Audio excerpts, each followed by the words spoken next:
चरक संहिता और सूत्र स्थान का मोस्ट डिफिकल्ट चैप्टर जो कहने वाला है वो है षड विरेचन शताश्रीय चैप्टर नंबर 4। ये चैप्टर कभी भी ऐसा कोशिश मत करिएगा कि एक ही दिन या 2-4 दिन में मैं इसे याद कर लूँ, समझ लूँ, रट लूँ। नहीं, अगर आपने रट भी लिया तो आप थोड़े दिन में भूल जाएंगे। कोशिश करें कि इसे धीरे धीरे कर याद करें। किसी निमोनिक से अगर आप याद कर सकते हैं तो वो करिए। मैं इस वीडियो में आज आपको मार्किंग्स दूंगी। पॉसिबली जैसे हमने चैप्टर नंबर 2 किया था उसके निमोनिक्स मैंने आपको प्रोवाइड करे थे। मैं धीरे धीरे कोशिश करूंगी आपको, क्योंकि एक वीडियो में ये तो पॉसिबल नहीं है ना, आप ये कोशिश करेंगे। मैं कंटिन्यूएशन में आपको इसके निमोनिक्स प्रोवाइड करूंगी और जो इम्पॉर्टेंट है वही चीज़ें हम याद रखेंगे, सारी चीज़ें नहीं। प्रैक्टिकल बेसिस पे बहुत अच्छा चैप्टर है, क्वेश्चन बेसिस पे भी अच्छा चैप्टर है, लेकिन हम सारी चीज़ें याद करने जाएंगे तो हम कुछ याद नहीं कर पाएंगे। इसलिए इसको आगे ना बढ़ाते हुए मैं आगे आपको समझाती चलूँगी। शायद ये वीडियो बड़ा हो सकता है, चैप्टर भी बड़ा है क्योंकि।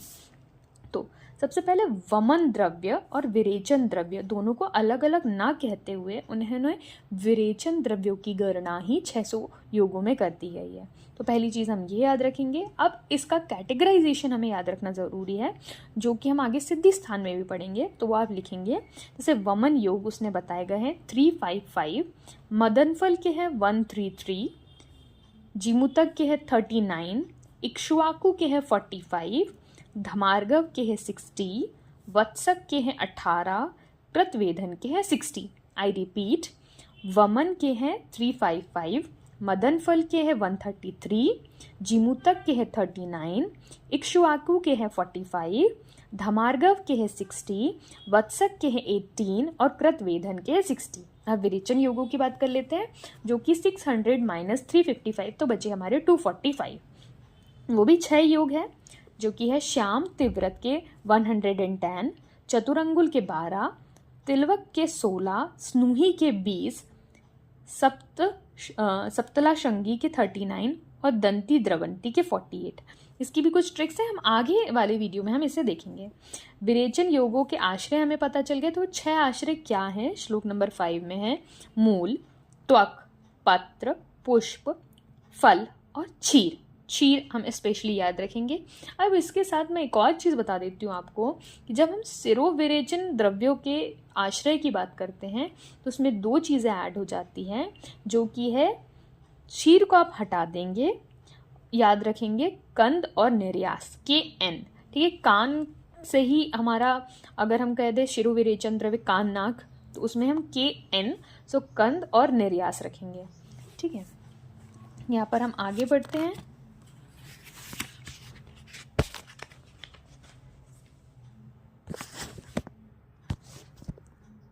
फिर देखो, इसमें बताया गया है कि 5 कषाय योनियाँ, हम कौन कौन, मधुरम लवण कटुतिक्त कषाय तो हमारे रस है, तो उससे कषाय योनियाँ बनती हैं। तो 6 की जगह ये 5 है, तो कौन सा नहीं है वो इम्पॉर्टेंट है कि लवण की कोई कषाय योनि नहीं बनती। तो आप खुद ही याद रखिए, नमक को हम क्या उसका पेस्ट बना सकते हैं, हम उसमें पानी डाल के क्या उसका पेस्ट बना सकते हैं? वो तो खुद चूर्ण फॉर्म में है, क्या उसका क्वाद बना सकते हैं? नहीं, हम उसको कोई भी फॉर्म में ट्रांसफ़र नहीं कर सकते, इसलिए उसकी कोई कषाय कल्पना है ही नहीं।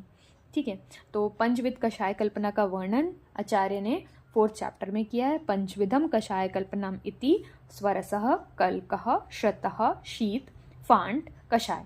अब इसकी एक नॉर्मल क्वांटिटी होती है कि हम किस क्वांटिटी में से लेते हैं, तो उसी के ऊपर आप लिख लीजिए 2, 1, 8, 8, 8। और ये क्या है? तोले में है, मतलब 2 तोला हमारी नॉर्मल मात्रा है स्वरस की, कल्क की हमारी 1 तोला, शत, शीट और फांट की रहेगी हमारी 8 तोला। और आपको पता है 4 तोला इज इक्वल्स टू 1 पल, तो यहाँ से हम उसको ट्रांसफ़र करेंगे। तो नेक्स्ट जो हम भैषज कल्पना के अंदर भी पढ़ते हैं स्वरस की डेफिनेशन, वो है यंत्र निष्पीड़िता द्रव्याद रसा स्वरस उच्चते। यंत्र, जो यंत्र का जिसमें हम इस्तेमाल करेंगे उसको ऐसे निचोड़ देंगे और उसके अंदर से जो रस निकलेगा दैट इज कॉल्ड एज स्वरस। कल्क, जिसका हम पेस्ट बनाना है, यहाँ पिंड को रस पिष्टा कल्क और आदि का यूज़ करके हम उसको घिसेंगे तो उससे क्या बन जाएगा? हमारा पेस्ट बन जाएगा। फिर हम क्वाथ की बात करेंगे। क्वाथ में हमें पता है कि हम एक पर्टिकुलर द्रव लेंगे, उसमें अग्नि या दूध या कोई भी द्रव डालेंगे, जिसके बाद हम उसे अग्नि पर उबालेंगे। पर्याप्त क्वांटिटी जितनी हमें चाहिए 1/8, 1/16, 1/4, और उसका हो जाने पर हम उसे रख लेंगे। बहुत ही कॉमन सी चीज़ है कि हमें पता है कि क्वाथ को हम कभी भी ढक कर नहीं बताते, तो यही उसकी विमर्श में भी लिखा गया है। शीत की बात करेंगे तो द्रव्याद उपेक्षितात तोये तत् पुनः निशि संशितः। यहाँ पर वो क्या बोल रहा है, जहाँ निशि की बात कर दी मतलब कोल्ड इन्फ्यूजन है। हम द्रव्य को लेंगे एक पात्र में, उसमें डालेंगे शीतल जल डालने के बाद हम उसे रात भर रहने देंगे और प्रातः काल उसको मस्त निचोड़ विचोड़ के छान के जो द्रव्य हमें प्राप्त होगा दैट इज शीत, है ना। और फांट अब एक शीत इन्फ्यूजन हो गया, वर्ड बोल रहे हैं शीत, तो इसमें क्या करेंगे, हम गरम पानी लेंगे, उसमें जो हमारा द्रव्य है उसको डालेंगे, थोड़ी देर पर उसको होने देंगे, फिर उसके बाद उसको निचोड़ कर प्राप्त कर लेंगे। ठीक, छिप उसे हमें एक में गर्म पानी का इस्तेमाल करना है और तुरंत यूज़ कर लेना है, एक में ठंडे पानी का इस्तेमाल करना है, बहुत टाइम के लिए हमें इसे छोड़ देना है। नेक्स्ट आते हैं श्लोक नंबर 7 में, यथा पूर्व बलाधिकम। ये किसके लिए यूज़ किया गया है, ये कषाय कल्पना के लिए यूज़ किया गया है कि जो सबसे ज़्यादा पोटेंट है that is a Swaras, then कल्क, फिर श्रत, फिर शीन, फिर फांट। ठीक है, जैसे जैसे ये आगे बढ़ते जा रहे हैं वैसे वैसे उनकी जो पोटेंसी है वो कम होती जा रही है। और हमें व्याधि कि हमारी रोग कैसा है, हमारा आतुर का कैसा बल है, व्याधि का बल कैसा, उसकी अपेक्षा कर कर पर्टिकुलर योग उसको जस्टिफाई करना है। फिर उसके बाद इसके विमर्श में आएंगे श्लोक नंबर 7 के, जहाँ पर दिया है कि मंडूक पढ़ने का क्या लेना है, स्वरस लेना है। फिर इसको जो यष्टि मधु है उसका क्या लेना है, चूर्ण, और यष्टि मधु को किसके साथ लेना है, दुग्ध के साथ लेना है, क्षीरेण लिखा है। फिर रस किसका लेना है, गुड़ूची का लेना है। और कल्क किसका लेना है, कल्क लेना है शंख पुष्पी का। ये मार्किंग बहुत इंपॉर्टेंट है। हम जब चरक संहिता का चिकित्सा पोर्शन करेंगे तब इसका ये डेफिनेशन वाला श्लोक हम वहाँ पर पढ़ेंगे। ठीक है, अब जो मेजर पोर्शन है इसका, जो कि है 50 महाकषाय या 500 कषाय, वो हैं उसके जैसे जीवनीय वर्ग में टेबल दिया गया है बुक में, सीधा टेबल पे चलता है। ठीक है, टेबल में जैसे जीवनीय वर्ग में 6, बल आदि में 4, तृप्तिघ्न वर्ग में 6, स्तन्य जनन आदि वर्ग में 4, स्नेह उपयोग आदि वर्ग में 7, छर्दी निग्रहण में 3, पूरी संग्रहणीय वर्ग में 5, काशहर आदि वर्ग में 5, दाह प्रशमनम आदि वर्ग में 5, ठीक है, और शोणित स्थापनीय वर्ग में 5। तो ऐसे करके कुल हमारे 50 महाकषाय होते हैं। और ये जो उन्होंने बता दिया तो उन्होंने लक्षण उदाहरणार्थ व्याख्या करी है, जैसे जिसके लक्षण हैं जैसी उसकी व्याख्या रहेगी। ठीक है, यहाँ पर अगर जो हमने वर्ड यूज़ किया था यथा पूर्व बलाधिक्यम, तो चरक ने यूज़ किया था। वैसे ही जब कषाय कल्पना का वर्णन किया है तो आप पेन से वहाँ पर लिख दीजिए कि सुश्रुत ने यूज़ किया था उत्तरोत्तर लघु। जैसे जैसे आगे जाते जाएंगे वैसे वैसे हल्के होते जाएंगे। और वाग्भट ने वर्ड यूज़ किया पूर्व बलाधिकम, तो यथा पूर्व बलाधिकम इज ऑफ चरक, पूर्व बलाधिकम इज ऑफ वाग्भट, और उत्तरोत्तर लघु इज ऑफ सुश्रुत। ठीक है, देखिए पूरे तो महाकषाय मैंने भी याद नहीं करे हैं, ये मेरी गलती है। महाकषाय याद होना चाहिए, एटलीस्ट आपके टेबल पे तो लिखे ही होना चाहिए, अगर आप प्रैक्टिस में कर रहे हैं तो मस्ट है। ठीक है, तो इम्पॉर्टेंट जहाँ जहाँ से क्वेश्चन बनते हैं हम उसकी मार्किंग लिख लेते हैं। ठीक है, अष्टवर्ग जैसे जीवनीय है तो जीवनीय वर्ग में जो अष्टवर्ग प्लस रिद्धि, अष्टवर्ग के 6 द्रव्य इसमें यूज़ करे गए हैं।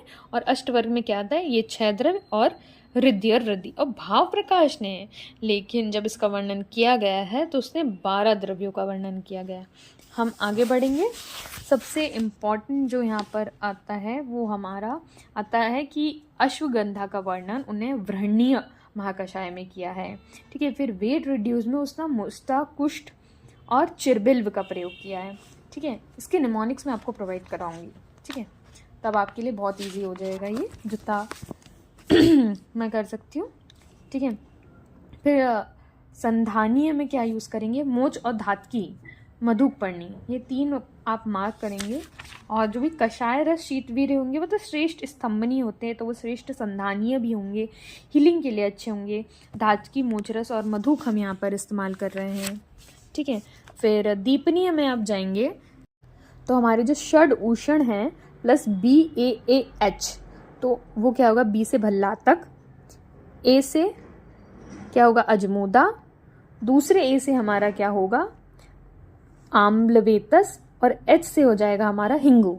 तो इस तरीके से हमारी पहली ट्रिक जो दीपनी की बहुत ईजी है, क्योंकि षड उषण दम हमें पता है, नहीं पता क्या, पिपली, पिपली मूल, चव्य, चित्रक, नागर और शंखवेर। ठीक, वेरी गुड।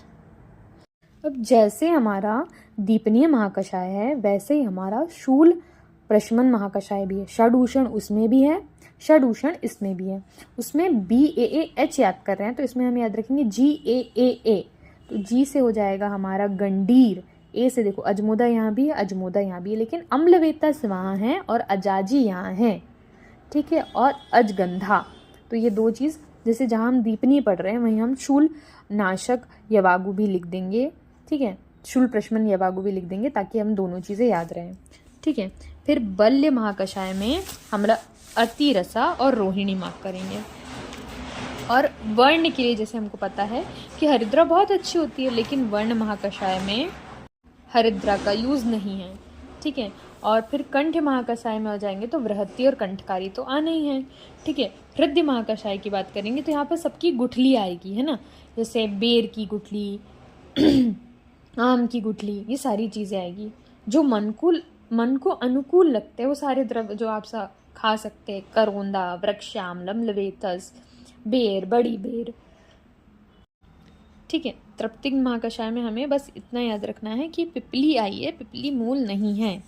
ठीक है, उसके बाद अर्शोग्न महाकषाय में कुटज, बिल्व, और फिर कुष्ठ अग्न महाकषाय में हम भिलवा याद रखेंगे कि बिल्व कहाँ कहाँ पर आया है ना, हिंदी में उसको हमारे यहाँ भिलवा बोलते हैं। ठीक है, कुष्ठग्न कंडुग्न महाकषाय में चंदन है, निम्ब है।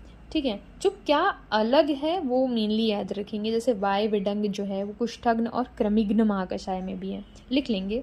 अम्लवेतस जो है वो कुष्ठग्न और कंडुग्न महाकषाय में भी है। ठीक है, कुष्ठ के लिए श्रेष्ठ तो हमें पता है कि आरगवध श्रेष्ठ है बाह्य इस्तेमाल के लिए, है ना। सभी विषग्न द्रव्य जो होते हैं, जो भी सभी विषग्न वो एंटी हेलमिंथिक से कृमिग्न होते ही हैं, ये तो आप याद करके चलिए। ठीक है, तो विषग्न महाकषाय में सिंधुवार और शीरीष, ये याद करने की ज़रूरत है नहीं। अब स्तन्य जनन महाकषाय हमें गायनी और पीडियाट्रिक्स दोनों के लिए याद रखना ज़रूरी ही है। 5 चीज़ें तो इसमें हमें याद ही नहीं रखनी, क्योंकि हमारे 3 पंचमूल इसमें आ जाते हैं, कूश, काश, नल, दर्भ और कांडिक्षु। फिर स्तन्य शोधन महाकषाय याद रख लीजिए, याद रखने लायक है, मतलब स्तन्य जनन और स्तन्य शोधन महाकषाय। फिर शुक्राग्न महाकषाय में ऐसा कुछ इंपॉर्टेंट है नहीं जो पूछा जा सके। श्वेदोपग महाकषाय जो है उसमें भी ऐसा कुछ इंपॉर्टेंट है नहीं हमें याद करने के लिए। देखिए, महाकषाय क्वेश्चन वाइज क्या है हम सिर्फ उसी की बात करेंगे, बाकी वैसे तो महाकषाय बहुत इंपॉर्टेंट है। फिर सैंधव और वचा का वर्णन जो है वो वमन में, देखो हमें पता है कि सैंधव वमन के लिए कितना अच्छा है, लेकिन नहीं यूज़ किया गया, ना सैंधव ना वचा, दोनों को हमने वमनोपग महाकषाय में नहीं यूज़ किया है। उसके बाद नेक्स्ट इंपॉर्टेंट आ जाएगा अस्थापन योग महाकषाय में निषोध का है वर्णन। उसके बाद छर्दी निग्रहण में मिट्टी का वर्णन है। ठीक है, मृतजा का वर्णन है, और हिक्का निग्रह में कंठकारी और वृहति कंठकारी दोनों का वर्णन है। ठीक है, महाकषाय। और फिर उसके बाद अगर ये आपको पुरुष महासंग्रहणी के नीचे ग्राही और स्तंभन का डिफरेंस दिया तो वो हम देख लेते, ज़रूर इंपॉर्टेंट है, क्योंकि अगर कोई चीज़ हमें रोकना है तो इट शुड बी कषाय रस प्रधान, और अगर जाने देना है तो कटु रस प्रधान। उष्ण वीर्य, अब जो चीज़ उष्ण वीर है वो कटु रस प्रधान है, जो कषाय रस प्रधान है वो शीतवीर्य है। अग्नि महाभूत प्रधान ग्राही रहेगी, और वायु महाभूत प्रधान हमारा स्तंभन रहेगा, और वातकृत मतलब वात को बढ़ाने वाला स्तंभन रहेगा, और वात शामक जो है, यहाँ पर वर्ड बहुत अच्छे हैं कि वात वर्धक स्तंभक है, बहुत इसको एम्फसाइज कर रही हूँ यहाँ पर कि जो वात वर्धक है वो स्तंभन कराता है, और वात शामक है वो ग्राही है। ठीक है, उसके बाद पुरीश में हमने पढ़ा था, अब वही चीज़ हम यहाँ पर मूत्र संग्रहणीय में भी बिल्व का इस्तेमाल किया गया है, और बहुत पुराना क्वेश्चन है, कई बार पूछा गया पेपर्स में कि मूत्र विरंजनीय महाकषाय में 7 कमल के विशेष भेदों का वर्णन किया गया है। तो हम मूत्र विरंजनीय विरंजनी कलर जब हम कर रहे हैं तो कलर इज इक्वल्स टू कमल, ये याद रख लीजिए कि मूत्र संग्रहणीय में है, विरेचनीय में है, तो कलर, कमल क्या है, कलर है। तो 7 भेदों का वर्णन विरंजनीय में है। ठीक है, फिर मूत्र विरेचनीय महाकषाय की मैं आपको कुछ नहीं याद रखना है। ठीक है, अब शर्करा ज्वरहर महाकषाय में भी है, और जो शोथर महाकषाय हमारा श्लोक नंबर 38 है वो तो हमारे दशमूली हैं। जब सेकेंड ईयर का मेरा एग्जाम था तो मैं इतना डर रही थी कि चरक से क्या पूछा जाएगा, दशमूल पूछा था, मैं बहुत खुश हो गई। ठीक है, फिर श्रमहर महाकषाय। अब ये है कि हमें कौन सा एक महाकषाय है जो डेली हमें यूज करना चाहिए, तो डेट इज आर श्रमहर महाकषाय। स्वस्थ व्रत में वर्णन किया गया है कि जो श्रमहर महाकषाय है वो हमें रोजाना लेना चाहिए। ठीक है, तो शीत प्रशमन के लिए धनिया बहुत अच्छा होता है, तो धनिया का महाकषाय का वर्णन है। उदर्द प्रशमन में अर्जुन का वर्णन है, जबकि हमें पता है अर्जुन हृदय है, लेकिन हृदय महाकषाय के अंदर उसका वर्णन नहीं है, उसका वर्णन उदर्द प्रशमन महाकषाय के अंदर है। और खदिर का भी वर्णन यहाँ पर है ना, खदिर और अर्जुन, 2 वर्ड हमें यहाँ पर याद रखने हैं। ठीक है, नेक्स्ट आ जाएगा हमारा, देखो शूल प्रशमन हमने पहले ही कर लिया है, अब आ जाएगा शोणित स्थापन महाकषाय। अभी हमने याद रखा था कि कमल कहाँ यूज किए, कमल के भेदों में, तो मूत्र विरंजनीय में, वैसे ही हमें मृत कपाल याद रखना है, मिट्टी, तो शोणित स्थापनीय में हमारा मृत कपाल आता है। वेदना जो वेदना स्थापन महाकषाय है वहाँ अशोक का वर्णन है, शोणित स्थापन में नहीं है अशोक का वर्णन, कहाँ है, वेदना स्थापन में है, जबकि होना कहाँ चाहिए था, शोणित स्थापन में, नहीं है, अपन कुछ नहीं कर सकते। ठीक है, फिर उसके बाद ये भी यहाँ पर लिखा गया है, श्लोक नंबर 19 पे जाएंगे कि लक्षण उदाहरणार्थ व्याख्या करी गई है। सिर्फ आप इसको समझ लो कि लक्षण का उदाहरण देकर उन्होंने स्पष्ट किया है, दीज आर नॉट फाइनल, बहुत ब्रॉड है ये सारी चीज़ें, लेकिन उन्होंने किसके लिए इसका इस्तेमाल करा गया, तो हमारे लिए जो आचार्य लिखते हैं वो लिखा है, श्लोक नंबर 28 पे जाएंगे, लिखा है मंदा नाम वैवाहर नाम बुद्धा नाम बुद्धि। इसका मतलब यहाँ पर लिखा गया है कि अल्प बुद्धि वाले वैद्य को चिकित्सा के व्यवहार के लिए तथा बुद्धिमान वैद्य की बुद्धि वृद्धि के लिए, कि उन्होंने ये जो 50 महाकषाय का वर्णन किया गया है वो मंदों के लिए किया गया, कि उनको चलो पता चल जाए, और बुद्धि वाले जो हैं वो उनकी अपनी बुद्धि की अपनी वृद्धि कर लें। ठीक है, और एक और रेफरेंस आता है कि संयोगम च प्रयोगम च यो वेदम च भिषग्वरः का रेफरेंस कहाँ से है, किसके लिए